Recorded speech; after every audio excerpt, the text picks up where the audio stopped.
इस वक्त की बड़ी खबर, संयुक्त राष्ट्र ने आतंकवाद पर पाकिस्तान को घेरा।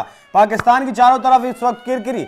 हम नागरिकों पर आतंकी हमले के खिलाफ हैं। यूएन ने साफ तौर पर कहा पाकिस्तान और भारत के तनाव में संयुक्त राष्ट्र ने ये फटकार लगाई है। हम नागरिकों पर आतंकी हमले के खिलाफ है। यूएन ने कहा है पाकिस्तान को भारत और पाकिस्तान में तनाव चिंता का विषय। यूएन ने यह भी कहा और जिस तरीके से पाकिस्तान ने हिंदुस्तान के ऊपर कल 15 शहरों को टारगेट करने की कोशिश की, कल रात को रिहायशी इलाकों को टारगेट करने की कोशिश की, उसके बाद यूएन का यह बयान आया। हालांकि यूएन की रूस और यूक्रेन का युद्ध हो या फिर इजराइल और गाजा का युद्ध हो, उसके बाद कोई बहुत ज्यादा बात रह नहीं गई है। हालांकि इंडियन आर्मी की तरफ से एक वीडियो जरूर जारी किया गया। बाकी 10 बजे सेना प्रेस कॉन्फ्रेंस भी करने वाली है, बताने वाली है क्या कुछ पूरी रात हमले में हुआ, पूरी रात किस तरीके से सीज फायर हुआ, किस तरीके से पाकिस्तान के किस किस जगहों पर पाकिस्तान आतंकियों के किन किन ठिकानों पर हिंदुस्तान की सेना ने ठिकानों को ध्वस्त किया है। पहली बार सूत्रों के हवाले से खबर यह भी है 1971 के बाद कराची पोर्ट को, कराची बंदरगाह को तबाह कर दिया गया है।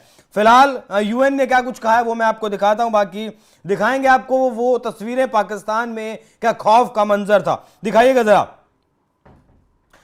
यूएन ने फिलहाल जो कहा है, जिस तरीके से पाकिस्तान ने हमला किया है रिहायशी इलाकों पर, वो जैसलमेर के इलाके हों या फिर गुजरात के शहरों के इलाके हों या फिर पंजाब के शहरों के इलाके हों, उनमें हमला नहीं करना चाहिए था। हालांकि भारत का जो S-400 था, डिफेंस सिस्टम था, उसने वो सारे हमले, सारे जो कोशिशें थी पाकिस्तान की, वो ध्वस्त कर दी हैं। लेकिन यूएन ने अब साफ शब्दों में कहा है कि वो नागरिकों पर होने वाले आतंकी हमलों का सख्त खिलाफत करता है,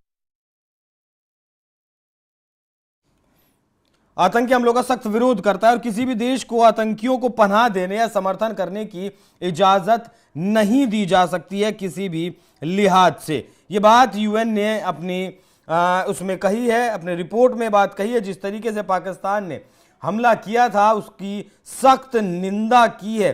बिल्कुल सही नहीं किया है पाकिस्तान ने, ये बात यूएन की तरफ से कही गई है, जो पाकिस्तान के लिए एक बहुत बड़ा सेटबैक नजर आ रहा है। भारत ने स्टैंड ऑफ हथियार जैसे इस्तेमाल करके पाकिस्तान की संप्रभुता का उल्लंघन किया, इस तरीके की बात पाकिस्तान की तरफ से कही गई। लेकिन यूएन चार्टर के उल्लंघन का भी आरोप लगाया गया है। इशाक डार ने कहा कि भारत ने संयुक्त राष्ट्र यूएन के अनुच्छेद 51 का उल्लंघन किया।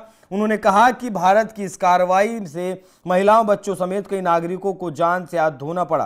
भारत की एयर स्ट्राइक ने कमर्शियल एयर ट्रैफिक को भी गंभीर रूप से खतरा पैदा किया। यूएन चार्टर का जिक्र करते हुए इशाक डार ने कहा कि पाकिस्तान इस कार्रवाई की निंदा करता रहे, लेकिन यूएन की तरफ से जो फटकार लगी है पाकिस्तान को, उसकी उम्मीद शायद पाकिस्तान ने नहीं की रही होगी, क्योंकि सीधे तौर पर यूएन ने कहा है कि नागरिकों पर किसी भी तरीके का हमला यूएन बर्दाश्त नहीं करेगा। लेकिन पाकिस्तान ने जिस तरीके से पहलगाम में इस तरीके का कदम उठाया था, ठीक वही कदम उठाया है पाकिस्तान ने परसों रात भी और कल रात भी उठाया है कि रिहायशी इलाकों पर, आम नागरिकों पर हमला करने की कोशिश की है, जिसकी वजह से पाकिस्तान को ये फटकार लगी है। यूएन के इस रुख को एक अंतर्राष्ट्रीय दबाव के रूप में भी देखा जा रहा है, जिससे पाकिस्तान का अंतर्राष्ट्रीय स्तर पर जवाबदेही तय करने का दबाव बढ़ जाता है। संयुक्त राष्ट्र ने यह भी कहा कि आतंकवाद के खिलाफ वैश्विक लड़ाई में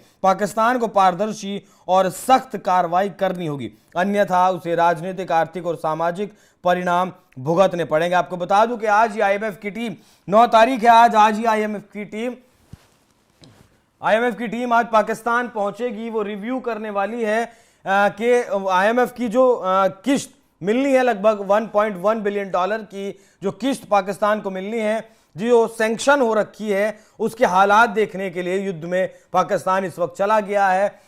तो आईएमएफ की टीम भी आएगी और आईएमएफ की टीम पाकिस्तान आकर ये श्योर करेगी कि पाकिस्तान को वो जो रकम बची हुई है $1.1 बिलियन की वो दी जाए या नहीं दी जाए। तो पाकिस्तान इस वक्त चौतरफा मार खाने वाला है। यूएन की बात हो, भारत से तो वो मार खा ही रहा है। उसके जितने भी ये चाइनीज हथियार हैं वो धरे के धरे रह गए। जो अवैध सिस्टम था चाइना से बना हुआ जो उसने लिया था वो भी ध्वस्त कर दिया गया। उसके जो डिफेंस सिस्टम थे, तीनों के तीनों डिफेंस सिस्टम भी ध्वस्त कर दिए गए। और जितने ड्रोन, ईरान मेड जो ड्रोन आए थे, वो भी पूरी तरीके से हिंदुस्तान के S-400 ने, हिंदुस्तान की नेवी ने, भारतीय एयरफोर्स ने और भारतीय इंडियन आर्मी ने वो भी ध्वस्त कर दिए। अब देखना दिलचस्प होगा कि यूएन की इस फटकार के बाद पाकिस्तान किस तरीके का रुख अपनाता है। बाकी आप लोग इस विषय पर क्या राय रखते हैं, कमेंट कर जरूर बताइएगा। जो भी कुछ अपडेट इस हमले से जुड़ी होंगी वो आप तक हम सबसे पहले पहुंचाते रहेंगे। नमस्कार।